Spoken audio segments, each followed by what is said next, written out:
Hey, what's up, everybody? We are getting ready for the end of our CrossFit Open. We are at 21.3 followed by 21.4 right after it. So kind of an exciting little variation. Coming to you today live from on location. I am on vacation, but I know CrossFit is not on vacation, so I'm still here to give you guys some tips. So when we look at 21.3, we have a variety of the front rack position, doing our front squats, the overhead hang position, and then that overhead press, doing those thrusters. So what we're going to work on is how we're going to get to that full overhead position. So this front rack and then this overhead hang both require a lot of shoulder mobility, so we're going to focus on that a little bit. And I'll even give you guys a couple tips on some hip mobility to get to in and out of those thrusters, and then also to get you through 21.4, something that you can prime your brain with a little bit. So we've done some of this before. What we want to work at for that full overhead position is make sure we have full mobility of our lats. So what we want to do for that is we're going to take our foam roller and we're going to get on our side. And what we're going to do is a lot of times we want to roll up and down, and that kind of feels nice. But what I think works really well for a lot of people is scrubbing forward and backwards. So I'm just moving along the length of this foam roller until I find a good tense spot where I wind up that tissue. And then I'm going to do some internal, external rotation, very similar to what we did with the ball last week up into the armpit, but this time we're working more with the lats. So really along that whole side of the rib cage.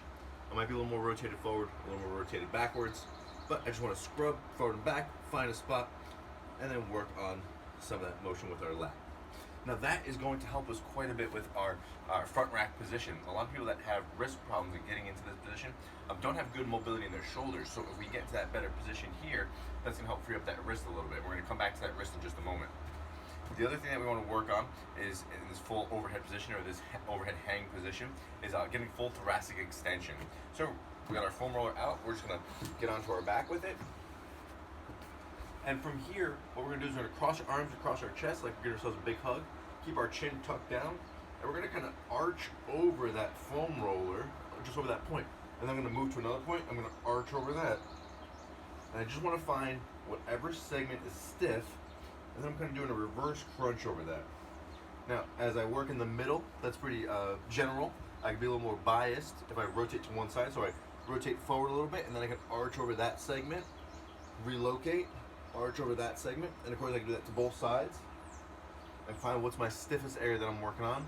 And then, because we really want to get into that full overhead position, from here, with a little bit of arching over that, my chin staying tucked though, I'm just going to reach those arms all the way back.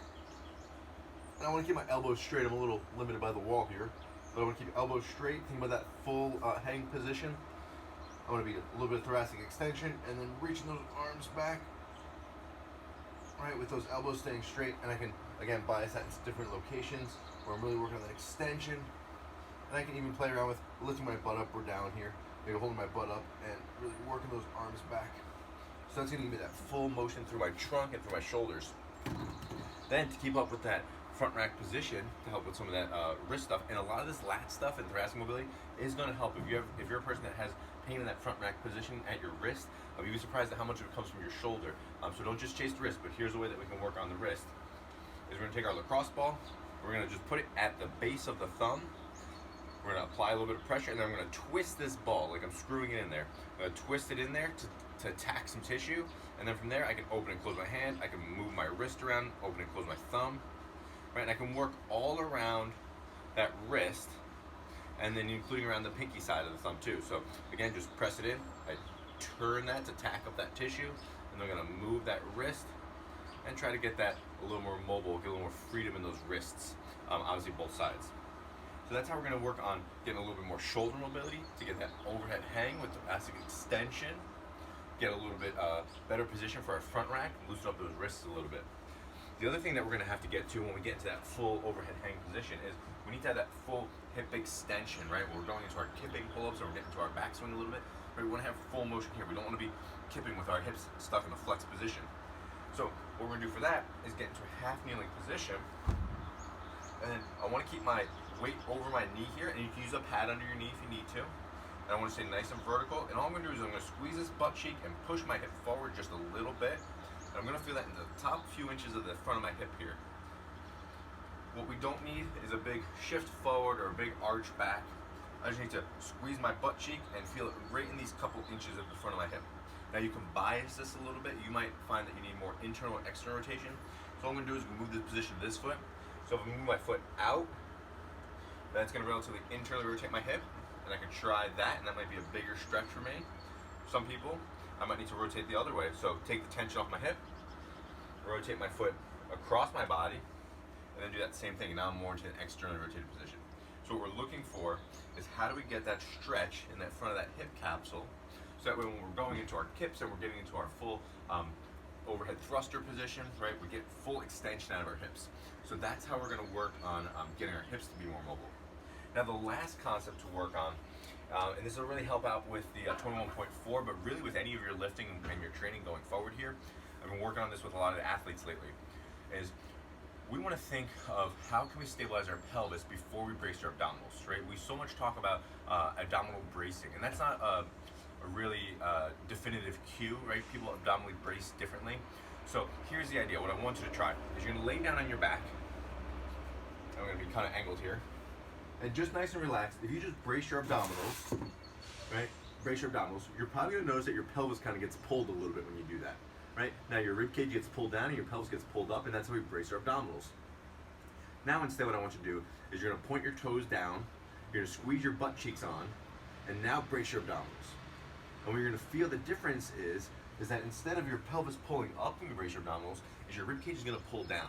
Because what happened was your butt muscles, your glutes, already stabilized your pelvis. Right? So when we're not stable in our pelvis, our abdominal bracing is trying to stabilize our pelvis.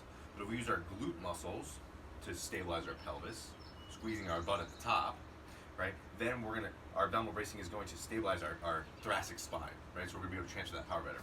So we do it in laying down to test it out, but how do we do this in person?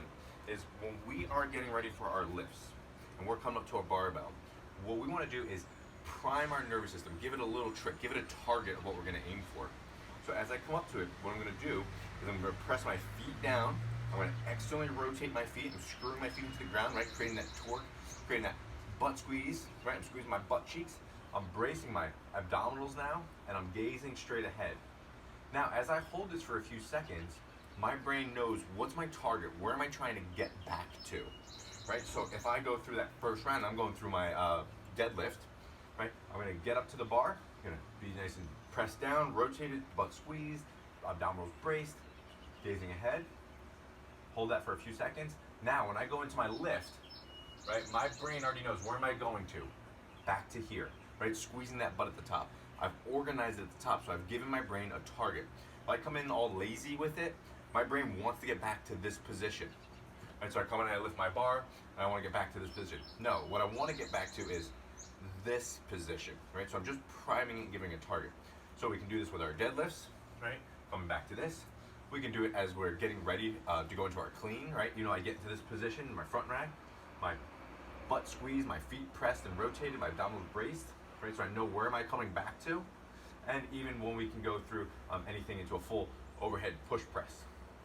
Right, so when we're doing our warm-up, whether we're doing a couple light reps before the workout starts, or when we get into that 7-minute 21.4, we might do a few light reps as we're building up just to work on our technique. Think about that. When you approach the bar, feet pressed, rotated, butt squeezed, abdominals braced, gaze ahead. You're giving your brain a target. You're reinforcing that motor pathway of where am I going to. Then you're going to see, as you get through your list, you're going to get to that hip pop a little bit easier. So you can use that for your training. Definitely use it for 21.4. You guys know the routine. When you're recovering, get out, do some walking, do some mobility work. Stay hydrated before the workout, and make sure you hydrate after the workout, and get some good sleep. See you guys. Good job getting through the workouts.